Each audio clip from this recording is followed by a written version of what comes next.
السلام علیکم، میں رابعہ اور آج ہماری ویڈیو کا عنوان ہے مضمون اتحاد کی برکتیں۔ تو شروع کرتے ہیں اپنی ویڈیو۔ افراد کے ہاتھوں میں ہے اقوام کی تقدیر، ہر فرد ہے ملت کے مقدر کا ستارہ۔ اتحاد و اتفاق حقیقت میں بہت بڑی قوت کا نام ہے۔ جس خاندان، قبیلے، قوم یا ملک کو یہ قوت حاصل ہو وہ کبھی زوال پذیر نہیں ہو سکتا۔ آپس میں اتحاد و اتفاق کی وجہ سے ہمدردی، محبت پیدا ہوتی ہے اور ہمت و حوصلہ بھی بڑھتا ہے۔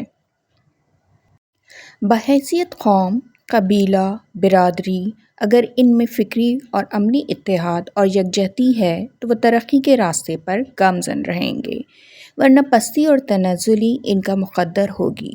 قرآن پاک میں اللہ تعالیٰ کا ارشاد ہے، اللہ کی رسی کو مضبوطی سے تھامے رہو اور تفرقے میں نہ پڑو۔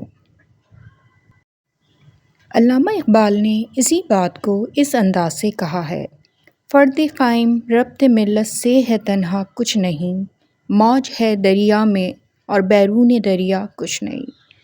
مسلمان جب تک اللہ اور اللہ کے رسول کی رسی کو مضبوطی سے تھامے رہے اور احکامات الہی کے مطابق زندگی گزارتے رہے تو وہ مسلسل ترقی کرتے رہے، لیکن جب انہوں نے اللہ اور اس کے رسول کے احکامات سے روگردانی کی، ان کی بندگی اور اطاعت سے منہ موڑا، ان کا شیرازہ بکھر گیا، وہ چھوٹے گروہ اور فرقوں میں تقسیم ہو گئے، زبانوں، ذاتوں اور علاقوں کی بنیاد پر بٹ کر کمزور ہو گئے۔